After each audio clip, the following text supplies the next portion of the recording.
नमस्कार विद्यार्थियों। और आज हम गद्य भाग का एक चैप्टर पढ़ना चाहते हैं जिसका नाम है बाजार दर्शन और जिसके रचयिता हैं जैनेंद्र कुमार। ठीक है, तो आज हम बाजार की फिलॉसफी, ठीक है ना, फिलॉसफी ऑफ मार्केट, मार्केट यानी बाजार क्या सोचता है, किसको प्रभावित करता है, किस प्रकार प्रभावित करता है, ये हम समझेंगे। ठीक है, और इससे पहले हम समझेंगे कि इनके जो लेखक हैं जैनेंद्र कुमार, ये क्या है, इनके बारे में हम समझेंगे। तो जैनेंद्र कुमार का कवि परिचय लिखने के लिए हम लिखेंगे सबसे पहले जीवन परिचय।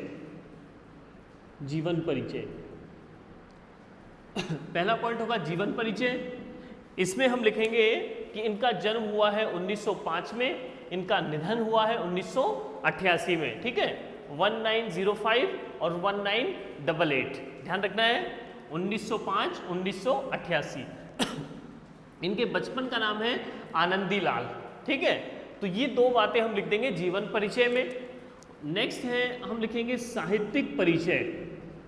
साहित्य में इनका क्या योगदान था, तो हम लिखेंगे कि ये हिंदी के मनोवैज्ञानिक कथा साहित्य के जनक हैं, पिता हैं या जन्मदाता हैं। किसके? मनोवैज्ञानिक कथा साहित्य के। किस प्रकार की कहानी? मनोवैज्ञानिक, जो दिमाग पर प्रभाव डालेगी, ठीक है, मनोविज्ञान से संबंधित होगी, ऐसी कहानियों की शुरुआत करने वाले कौन थे? जैनेंद्र कुमार। ठीक है, और इन्हें प्रेमचंद ने, मुंशी प्रेमचंद ने इनको भारत का गोरकी भी कहा है। ठीक है, गोरकी की उपाधि दी है, इनको कहा है प्रेमचंद ने भारत का गोरकी। तो ये दो बातें हम लिख देंगे साहित्यिक परिचय में। नेक्स्ट लिखेंगे थर्ड नंबर पर इनकी रचनाएं। तो रचनाओं में हम लिखेंगे सुनीता, त्यागपत्र, नीलम देश की राजकन्या, ये प्रमुख रूप से इनकी रचनाएं हैं। ठीक है, तो इस प्रकार से हम कवि का या लेखक का लेखक परिचय या संपूर्ण जीवन परिचय लिख सकते हैं, दे सकते हैं। अब बात करते हैं चैप्टर की कि बाजार का दर्शन क्या है। क्या हम समझ सकते हैं बाजार नामक शब्द से बाजार क्या है? ठीक है, तो इसके लिए हमको दो शब्द समझने होंगे इस पूरे चैप्टर के लिए। एक तो बाजारवाद है, एक उपभोक्तावाद है। ठीक है, तो सबसे पहले बात करते हैं बाजारवाद की। तो बाजारवाद का मतलब है बाजार से जुड़ी हुई थ्योरी। ठीक है, यानी थ्योरी ऑफ मार्केट। ठीक है ना, तो ये वाद का मतलब है विचारधारा, थ्योरी, सिद्धांत, किसका? बाजार का।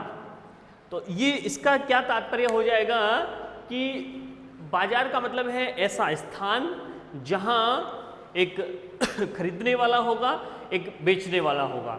ठीक है, वो दोनों एक साथ आएंगे, मिलेंगे और अपनी आवश्यकताओं की पूर्ति करेंगे। ठीक है ना, पहले इसके लिए जो है वस्तु विनिमय किया जाता था। ठीक है, वस्तु विनिमय यानी खरीदने वाला और बेचने वाला, या कह सकते हैं क्रेता और विक्रेता, सेलर और बायर क्या करते थे? वो वस्तु का विनिमय करते थे। एक वस्तु देते थे और दूसरी उससे लेते थे। ठीक है, उसके बाद कुछ समय बाद जब मुद्रा का प्रचलन हुआ, करेंसी जब चलने लगी, तो उस वस्तु के बदले में मुद्रा प्रदान की जाने लगी। ठीक है, तो इस मुद्रा के बदले में या वस्तु के बदले में जब वस्तु प्रदान की जाती है या कोई सेवा प्रदान की जाती है, जब किसी वस्तु या मुद्रा के बदले में वस्तु या सेवा प्रदान की जाती है और वो जिस स्थान पर प्रदान की जाएगी, आदान प्रदान होगा, उस स्थान को हम बाजार कहते हैं। ठीक है, और बाजार का निर्माण किसके लिए हुआ है? बाजार का निर्माण हुआ है उपभोक्ताओं के लिए, कंज्यूमर के लिए। ठीक है, उनकी सुविधाओं के लिए, उनको सारी चीज़ें एक जगह उपलब्ध हो जाए, इस चीज के लिए बाजार का निर्माण हुआ था कि उनकी आवश्यकताओं की पूर्ति हो जाए, जितने पैसा उनके पास है, जितनी मुद्रा है, उस मुद्रा के अनुपात में, उस मुद्रा की तुलना में उनको वस्तु मिलनी चाहिए या सेवा मिलनी चाहिए, उसी अनुपात में। तो ये बाजार का उद्देश्य था किसी समय। लेकिन अब वर्तमान परिप्रेक्ष्य की बात करेंगे तो बाजार जो है वो उपभोक्ताओं की नहीं सोच रहा है, बल्कि वो अपने फायदे की सोच रहा है। ज़्यादा से ज़्यादा बेचने का उसका उद्देश्य हो गया है। बेचने का तो उद्देश्य होना ही चाहिए, लेकिन जब खरीदने वाले के उद्देश्य को ध्यान में नहीं रखा जाएगा, खरीदने वाला या उपभोक्ता या हम कह सकते हैं कंज्यूमर या कस्टमर, ग्राहक भी कह सकते हैं, तो ग्राहक और उपभोक्ताओं के हितों का ध्यान ना रखते हुए, उनके अधिकारों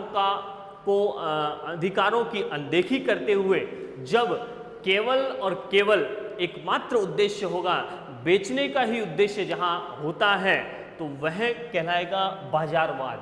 ऐसा सिद्धांत जिसमें केवल और केवल बेचने पर, विक्रय पर ध्यान दिया जाए, उससे उपभोक्ताओं के हितों का संरक्षण हो रहा है या नहीं हो रहा है, ये ध्यान में नहीं रखा जाए। केवल और केवल यह ध्यान में रखा जाएगा कि हम इसको प्रोडक्शन किस प्रकार बढ़ा सकते हैं, अपनी सेल किस प्रकार बढ़ा सकते हैं, यही केवल सोचा जाएगा।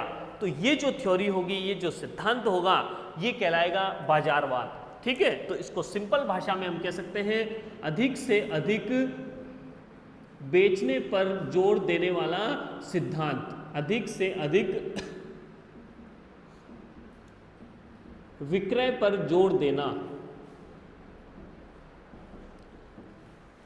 तो जिस सिद्धांत में बेचने वालों के द्वारा, विक्रेताओं के द्वारा अधिक से अधिक विक्रय पर जोर दिया जाता है, बल दिया जाता है, किसी भी प्रकार से बेचा जाए, चाहे वो दिखावा करके बेचा जाए, उसमें वास्तविकता 1% भी नहीं हो, फिर भी बेचा जा रहा है, तो वो कहलाएगा बाजारवाद, यानी अधिक से अधिक विक्रय पर बल देना।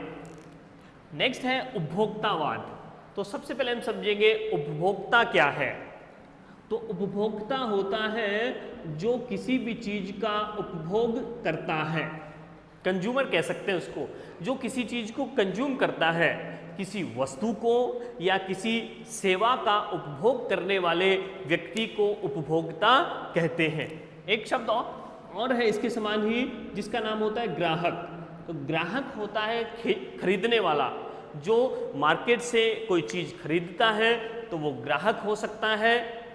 जरूरी नहीं है कि ये ग्राहक है उस चीज को उपयोग करे, उपभोग करे। ठीक है, ये क्या करता है, ये उपभोग कर भी सकता है, नहीं भी कर सकता है, लेकिन इसके बाद जो उपभोक्ता होता है वो किसी वस्तु या सेवा का उपभोग करता है। ठीक है, तो ग्राहक यानी खरीदने वाला, उपभोक्ता मतलब उपभोग करने वाला व्यक्ति। ठीक है, तो बात कर रहे हैं उपभोक्तावाद की। तो उपभोक्तावाद क्या है, तो अधिक से अधिक खरीदने की प्रवृत्ति। ठीक है, इसको हम कह सकते हैं अधिक से अधिक खरीदने की प्रवृत्ति।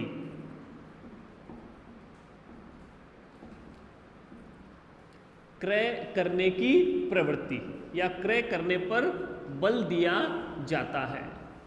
ऐसा सिद्धांत, ऐसी विचारधारा जिसमें अधिक से अधिक जो है क्रय करने पर बल दिया जाता है, उपभोक्ताओं के द्वारा ये सोचा नहीं जाता कि इससे क्या प्रभाव बाजार पर पड़ेगा और किस प्रकार की एक गलत बाजारवाद की नीति स्थापित हो सकती है, शोषण की नीति स्थापित हो सकती है। ये सोचे बिना जब समाज के एक वर्ग के द्वारा, कुलीन वर्ग के द्वारा, संपन्न वर्ग के द्वारा जब अधिक से अधिक खरीदारी की जाती है, अधिक से अधिक मुद्रा का लेन देन किया जाता है, तब दूसरा जो समाज का जो दूसरा वर्ग है, जो थोड़ा अभावग्रस्त है, उसके लिए समाज में, बाजार में एक बड़ी विकट समस्या उत्पन्न हो सकती है। तो बाजारवाद का मतलब है अधिक से अधिक विक्रय पर बल देना, और उपभोक्तावाद का मतलब है कि अधिक से अधिक क्रय करने पर बल देना। नेक्स्ट हम बात करते हैं कि बाजार जो है वो क्यों प्रभावित करता है या मनुष्य उससे क्यों प्रभावित होता है, ठीक है ना। तो ये उपभोक्तावाद का ये जो थ्योरी है, उपभोक्तावाद की थ्योरी है, ये किस प्रकार आई है। तो इसके लिए हमने देखा है कि इसके बहुत से कारण हो सकते हैं कि बाजार हमको क्यों प्रभावित कर रहा है, ठीक है ना। अधिक से अधिक ये आगे से आगे अंधी दौड़ क्यों शुरू हो गई है, लोग बाग आगे से आगे खरीदारी करना, अपने स्टेटस को बढ़ाना क्यों चाह रहे हैं, ठीक है। तो इसका सबसे प्रमुख जो कारण है वो फर्स्ट नंबर है मनी बैग। मनी बैग भी कह सकते हैं, या पैसे की गर्मी, या पैसे की एनर्जी, ऊष्मा भी कह सकते हैं, पैसे की ऊष्मा, ठीक है। तो जिस प्रकार से किसी भी वस्तु में गर्मी होती है वो हमें प्रभावित कर लेती है, उसी प्रकार पैसे में भी, मुद्रा में भी एक प्रकार की गर्मी होगी, ठीक है ना। जिस प्रकार से हमें कोई भी चीज़ हमारे पास हो, ठीक है ना, हमारे पास ज़्यादा से ज़्यादा पैसा आता चला जाएगा, ठीक है ना, तो वो हमें क्या होगा, हम उसके हमारे पास खुजली चलने लगेगी कि इसको खर्च भी कैसे करें, ठीक है ना। तो ये क्या होती है, पैसे में बताया गया है एनर्जी, जिसके पास होता है वो क्या करेगा, उसको खर्च भी करना चाहेगा, क्योंकि पैसे का स्वभाव, लक्ष्मी का स्वभाव कैसा है, चंचल है, वो एक स्थान पर स्थिर नहीं रहना चाहती है, ठीक है ना। तो इस प्रकार से सबसे प्रमुख जो कारण है वो ये है, कौन कहता है, मनुष्य, पुरुष कहता है कि पुरुष क्या कहता है कि सबसे ज़्यादा जो खरीदारी हो रही है बाजार में, जो खरीदारी कर रहे हैं वो कौन है, स्त्री कर रही है। ये स्त्रीत्व से संबंधित है, ये जो खर्चा हो रहा है, पैसे का लेन देन हो रहा है, वो स्त्रीत्व से संबंधित एक प्रश्न है। ये सारी जो खरीदारी है वो किस पर निर्भर है, स्त्रीत्व, स्त्री पर, ठीक है ना। तो ये स्त्रीत्व से संबंधित प्रश्न है, ठीक है ना। तो पहला कारण क्या हो गया, मनी बैग है, या पैसे की गर्मी, या पैसे की एनर्जी। जिसके पास पैसा होगा उसमें एनर्जी होगी, उसमें पावर होगा, उसकी बोली अधिक निकल सकती है, वो अपने आप को अधिक प्रभावी रूप से व्यक्त करता है, एक प्रकार का जोश उसमें आ जाएगा, और वो समझेगा कि मैं मार्केट को हो सकता है पूरे मार्केट को भी खरीद लूँ, ठीक है ना, क्योंकि उसमें एक प्रकार की एनर्जी आ गई है। जिस प्रकार हम एनर्जी ड्रिंक लेते ही चार्ज हो जाते हैं, बूस्ट हो जाते हैं, उसी प्रकार पैसे के आने पर हमारा दिमाग भी ठीक रहता है, हम चार्ज भी हो जाते हैं, ठीक है। पहला कारण है एनर्जी। दूसरा है परचेजिंग पावर, या हम कह सकते हैं क्रय शक्ति, खरीदने की शक्ति, ठीक है ना। हो सकता है वर्तमान समय में हमारे पास नहीं हो, हम उस काम को कम खर्चे में भी कर रहे हैं, लेकिन एक जो क्रय शक्ति है हमारी पोस्ट से, हमारे समाज में जो स्थान है वो ऐसा है, इस प्रकार का है, एक इस प्रकार का स्टेटस सिंबल हमने बना दिया है, स्टेटस समाज में इस प्रकार का हमने सेट कर दिया है कि वो उस लेवल से हम कम नहीं कर सकते हैं, ठीक है। चाहे वो हमारे परिवार में कोई शादी का प्रोग्राम हो या किसी भी अन्य प्रकार का प्रोग्राम हो, तो वो क्या करना पड़ेगा, वो हमें अपने स्टेटस के अनुसार हमने जो निर्धारित किया है कि इस प्रकार का हम खर्चा करते ही हैं। हर साल ये त्यौहार, कोई भी त्यौहार हो सकता है, कोई भी फेस्टिवल छोटा मोटा हो सकता है, तो उसको हम इतना तो करते ही हैं, तो उससे हम ज़्यादा ही करना चाहेंगे, उससे कम नहीं करना चाहेंगे, क्योंकि हमारी जो क्रय शक्ति होगी, खरीदने की शक्ति होगी, वो हमने इतनी निर्धारित कर दी है, ठीक है ना। तो बाजार से मनुष्य क्यों प्रभावित होता है, क्योंकि उसमें क्रय शक्ति अधिक होगी तो अधिक प्रभावित होगा मनुष्य। अगर उसमें क्रय शक्ति नहीं है, खरीदने की शक्ति नहीं है उसमें, ठीक है ना, क्यों खरीदने की शक्ति कहाँ से आएगी, पैसे से आएगी। अगर उसके पास पैसा ही नहीं है तो मनुष्य प्रभावित नहीं होगा बाजार से, ठीक है। थर्ड नंबर, बाजार का मूक आमंत्रण।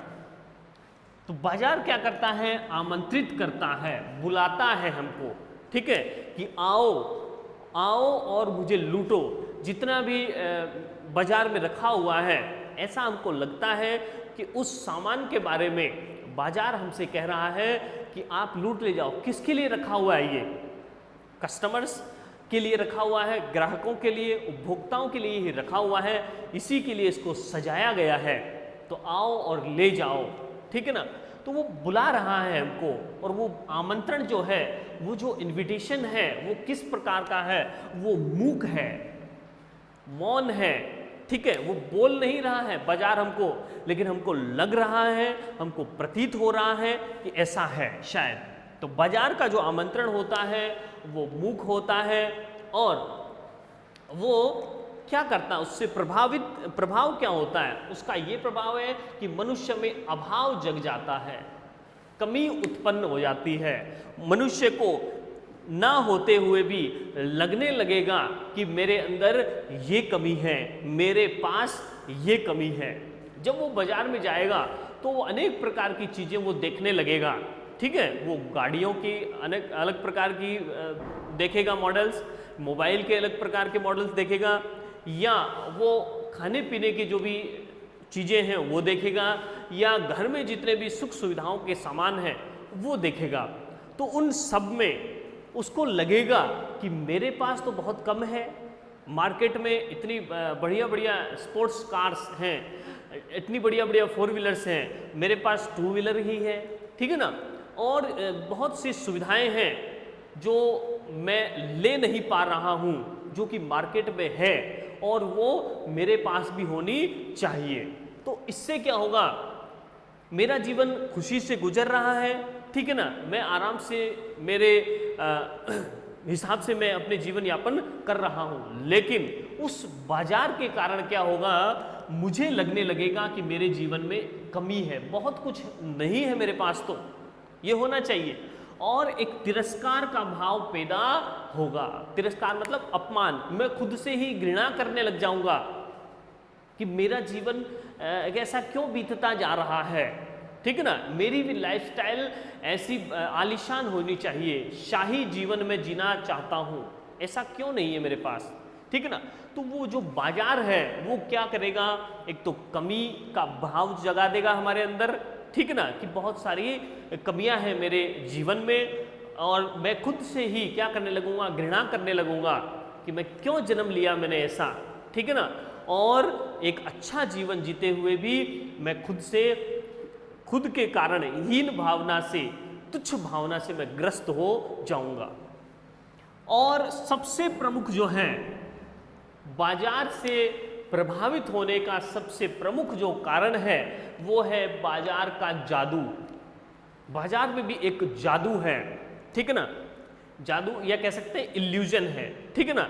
मोह माया है, माया जाल। जिस प्रकार माया जाल क्या होता है कि कहा जाता है कि ये जो संसार है वो भी हिंदू धर्म के अनुसार विष्णु जी की माया है। माया का तात्पर्य क्या है कि ये वास्तव में है नहीं, जैसे मैं एक मनुष्य के रूप में यहाँ दिख रहा हूँ, जो भी चीज़ें यहाँ दिख रही हैं वो वास्तव में नहीं है, या कुछ क्षणों में समाप्त हो जाएंगी, ठीक है ना। तो ये एक प्रकार का भगवान विष्णु द्वारा रचा गया माया जाल है, जो कि है नहीं बल्कि केवल दिखाई दे रहा है, ठीक है।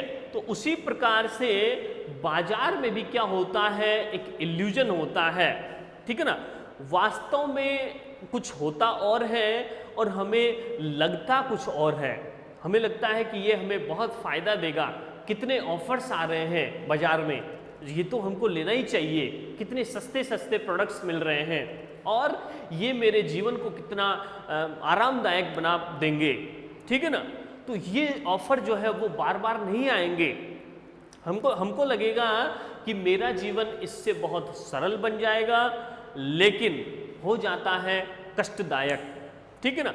तो बाजार में क्या होता है? एक प्रकार का जादू होता है, या कह सकते हैं आकर्षण। वो हमको खींचता है, हमको अपनी ओर बुलाता है वो, ठीक है ना।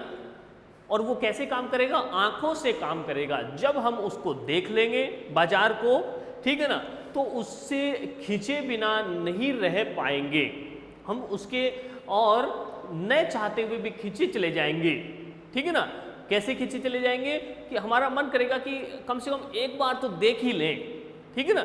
इस प्रकार से एक बार अगर हम चले जाएंगे बाजार में किसी भी वस्तु को खरीदने के लिए, तो हम न चाहते हुए भी कुछ न कुछ तो वहाँ खरीद लेंगे जो हमारे लिए गैर जरूरी होगी, आवश्यक नहीं होगी। उनके बिना भी हमारा जीवन चल रहा है और भविष्य में भी चल सकता है, ठीक है ना।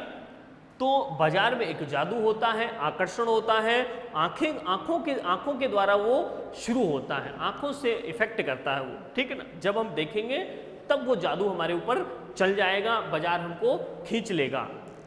तो ये जो जादू है, इस जादू के दो प्रमुख कारण हैं। क्यों ये जादू हमको आकर्षित करता है, बाजार हमको क्यों आकर्षित करता है, इसके दो प्रमुख कारण लेखक जैनेंद्र कुमार ने बताए हैं। सबसे पहला कारण है कि जेब भरी हो और मन खाली हो। इसका तात्पर्य क्या है कि जेब भरी का मतलब पैसा हमारे पास है, ठीक है, पैसा है, और लेकिन मन जो है, मन क्या है, वो खाली पड़ा हुआ है। खाली पड़े होने का मतलब मन में विचार नहीं है, मन में विचार नहीं है, ठीक है ना। तो बाजार का जादू कब काम करेगा, जब हमारे पास पैसा तो होगा, जेब भरी हुई होगी, ठीक है ना, और लेकिन मन में विचार नहीं होंगे। मन में विचार कैसे, कि जिस प्रकार हम हमारे जीवन में हमें क्या करना है, यदि हमने सोचा नहीं होगा कि भविष्य में हम पुलिस में लाइन में जाना चाहते हैं या डॉक्टर या इंजीनियर या जो भी बनना चाहते हैं, अगर हमने निर्धारित नहीं किया है तो क्या होगा, मित्र हमारा कुछ बोलेगा कि हमको डॉक्टर बनना है, दूसरा मित्र जो बोलेगा इंजीनियर बनना है, और कोई रिश्तेदार हमारा बोलेगा कि और कुछ करना है, बिजनेस करना है, तीसरा और कोई हमको राय देगा। तो अलग अलग प्रकार की जो राय हमें मिलेगी उनकी तरफ हम कभी इधर जाएंगे, कभी उधर जाएंगे, और हमारा जीवन बेकार हो सकता है, ठीक है ना।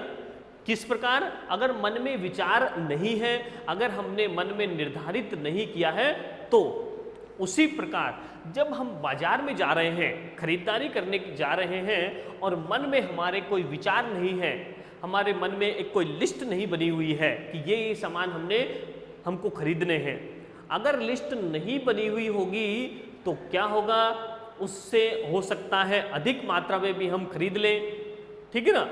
कोई ऑफर हमको दिख गया तो अधिक हमने सामान भी खरीद लिया, और हो सकता है कि अगर हम ज़्यादा ऑफर हमको दिख गए तो कन्फ्यूजन की स्थिति भी हो सकती है, अंतर द्वंद्व भी हो सकता है, और हो सकता है कि हम बिल्कुल भी सामान न खरीद पाएं, एक निर्णय नहीं कर पाएंगे कि हमको क्या लेना था और क्या लेकर जाएं।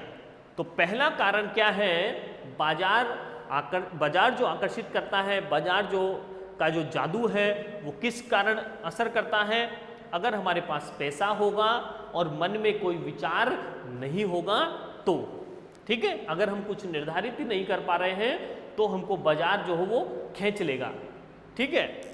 दूसरा कारण, जेब खाली हो और मन भी खाली हो। मान लीजिए पैसा है तो क्या हो जाएगा, पैसा खर्च हो जाएगा, ज़्यादा पैसे हैं तो ज़्यादा खर्च हो जाएंगे, ठीक है। लेकिन मान लीजिए पैसा ही नहीं हो, जेब हमारी खाली पड़ी हो, फिर क्या होगा, यदि हमारा मन भी खाली है, यदि हमारा मन भी खाली है और पैसा भी हमारे पास नहीं है, जेब भी खाली पड़ी हुई है, तो क्या होगा, तो भी बाजार का जो जादू है वो हमें खींच लेगा, आकर्षित कर लेगा। कैसे कर लेगा कि कई प्रकार के आज कल लोन की सुविधा है, ठीक है ना, कई प्रकार से क्रेडिट की सुविधा है, हम उधार ले सकते हैं, इंस्टॉलमेंट पे करवा सकते हैं, ठीक है ना। तो इस प्रकार की जो सुविधाएं हैं वो हमको क्या लगेगी, बहुत अच्छी लगेगी कि ये चीज़ को मैं खरीद सकता हूँ और पैसा देना पड़ेगा मुझे बार बार या कई किस्तों में बहुत लंबे समय बाद, तो उसको जेब तो खाली है, अभी तो पैसा नहीं है, फिर भी मैं उस चीज़ को खरीद लूँगा क्योंकि मुझे पता ही नहीं है कि ये खरीदना है कि नहीं खरीदना है। तो लेखक ने क्या कहा है कि बाजार का जादू दो कारणों से होता है, पहला तो जेब अगर भरी है लेकिन मन खाली है तो, और जेब भी खाली है मन भी खाली है तो, ठीक है ना। तो बात क्या है कि मन जो खाली अगर होगा, मन में अगर निर्धारित नहीं करेंगे तो बहुत सी चीजें हमको खींच लेगी, प्रभावित कर लेगी, ठीक है ना। तो अभी हमने क्या पढ़ा, एक बार रिवीजन हम कर लेते हैं। सबसे पहले हम देखा कि बाजारवाद क्या है, एक ऐसा सिद्धांत जिसमें विक्रेता के द्वारा अधिक से अधिक बेचने पर जोर दिया जाता है, जिसमें उपभोक्ताओं का अधिक ध्यान नहीं रखा जाता। नेक्स्ट हमने पढ़ा उपभोक्तावाद। इसमें जो उपभोक्ता हैं, जो कुलीन वर्ग से संबंधित हैं, संपन्न वर्ग से संबंधित हैं, वो क्या करते हैं, अधिक से अधिक खरीदारी करने पर जोर देते हैं, और जो मध्यम वर्ग के लोग हैं वो भी उनसे आकर्षित होकर, उनसे प्रभावित होकर, वो भी परेशानी पाकर, कष्ट पाकर वो भी क्या करने लगते हैं, उसमें कुछ न कुछ खरीदने लगते हैं, ठीक है। तो ये कहलाता है उपभोक्तावाद। क्यों होता है ये, ठीक है, बाजारवाद क्यों है, उपभोक्तावाद क्यों हो रहा है, तो ये बाजार से प्रभावित क्यों होते हैं मनुष्य, तो कहा है कि मनी बैग के कारण, पैसे की गर्मी या एनर्जी के कारण, ठीक है, परचेजिंग पावर या क्रय शक्ति के कारण, और तीसरा कारण है बाजार के आमंत्रण के कारण, ठीक है, बाजार हमको बुलाता है।